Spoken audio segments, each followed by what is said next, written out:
Wahyu pasal 15, nyanyian mereka yang menang. Dan aku melihat suatu tanda lain di langit, besar dan ajaib, 7 malaikat dengan 7 malapetaka terakhir, karena dengan itu berakhirlah murka Allah. Dan aku melihat sesuatu bagaikan lautan kaca bercampur api, dan di tepi lautan kaca itu berdiri orang-orang yang telah mengalahkan binatang itu dan patungnya dan bilangan namanya. Pada mereka ada kecapi Allah, dan mereka menyanyikan nyanyian Musa hamba Allah dan nyanyian anak domba, bunyinya, besar dan ajaib segala pekerjaanmu, ya Tuhan Allah yang Maha Kuasa. Adil dan benar segala jalanmu, ya Raja segala bangsa. Siapakah yang tidak takut, ya Tuhan, dan yang tidak memuliakan namamu? Sebab Engkau saja yang kudus. Karena semua bangsa akan datang dan sujud menyembah Engkau, sebab telah nyata kebenaran segala penghakimanmu. 7 malaikat dengan 7 cawan murka Allah. Kemudian daripada itu aku melihat orang membuka bait suci, kemah kesaksian di sorga, dan ke-7 malaikat dengan ke-7 malapetaka itu keluar dari bait suci berpakaian lenan yang putih bersih dan berkilau-kilauan, dan dadanya berlilitkan ikat pinggang dari emas.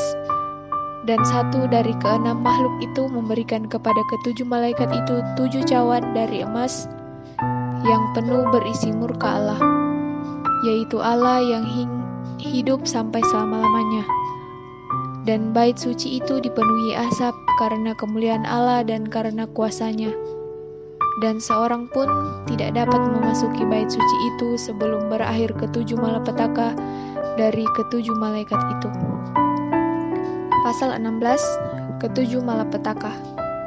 Dan aku mendengar suara yang nyaring dari dalam bait suci berkata kepada ke-7 malaikat itu, "Pergilah dan tumpahkanlah ke-7 cawan murka Allah itu ke atas bumi." Maka pergilah malaikat yang pertama dan ia menumpahkan cawannya ke atas bumi.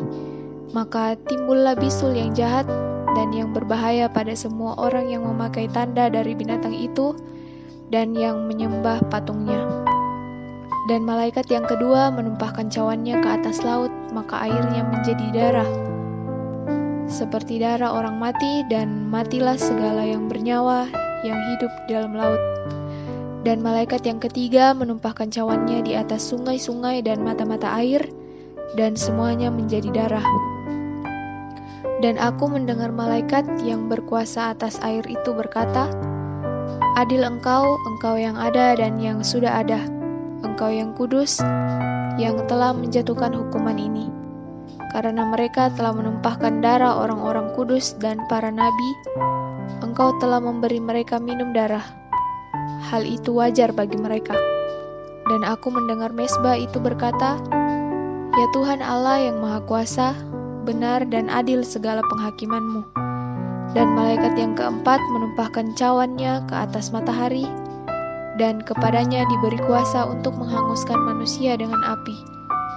Dan manusia dihanguskan oleh panas api yang dahsyat, dan mereka menghujat nama Allah yang berkuasa atas malapetaka-malapetaka itu, dan mereka tidak bertobat untuk memuliakan Dia.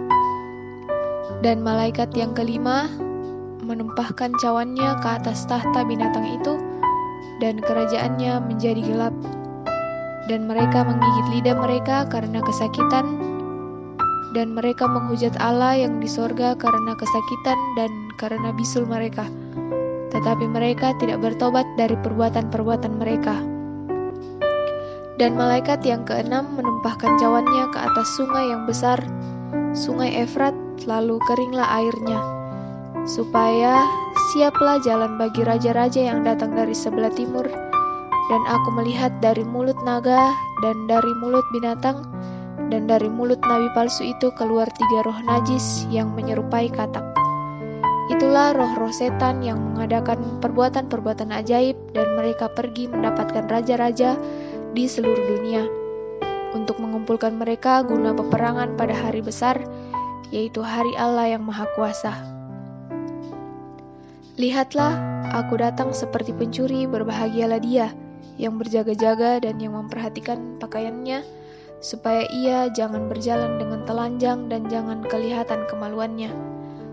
Lalu ia mengumpulkan mereka di tempat yang di dalam bahasa Ibrani disebut Hamegedon, dan malaikat yang ketujuh menumpahkan cawannya ke angkasa, dan dari dalam bait suci kedengaranlah suara yang nyaring dari tahta itu, katanya, "Sudah terlaksana." Maka memancarlah kilat dan menderulah bunyi gemuruh. Dan terjadilah gempa bumi yang dahsyat seperti belum pernah terjadi sejak manusia ada di atas bumi.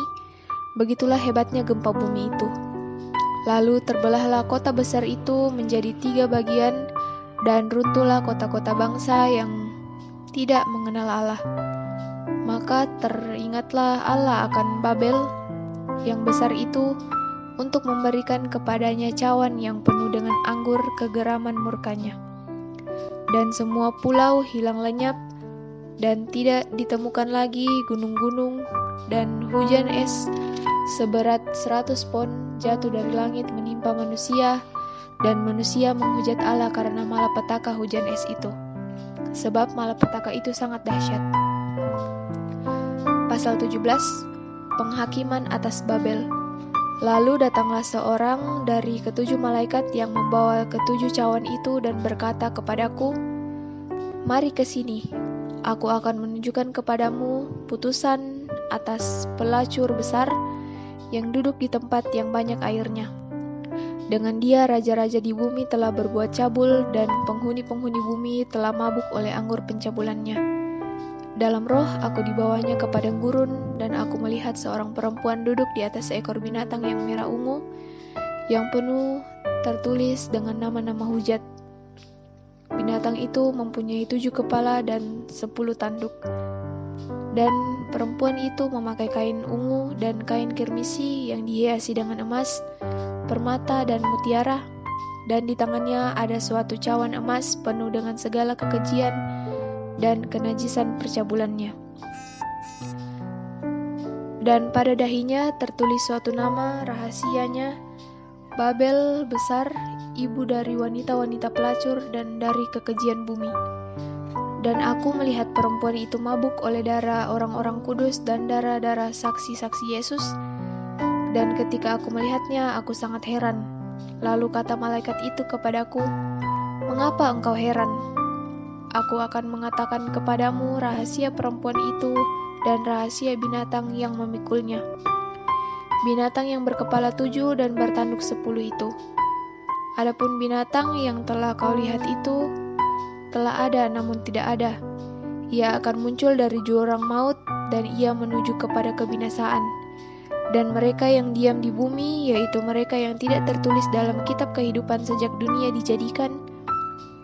Aku heran apabila mereka melihat bahwa binatang itu telah ada, namun tidak ada, dan akan muncul lagi.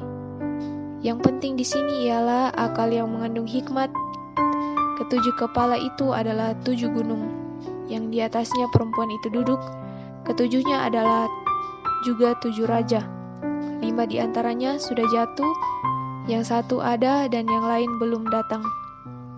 Dan jika ia datang, ia akan tinggal seketika saja.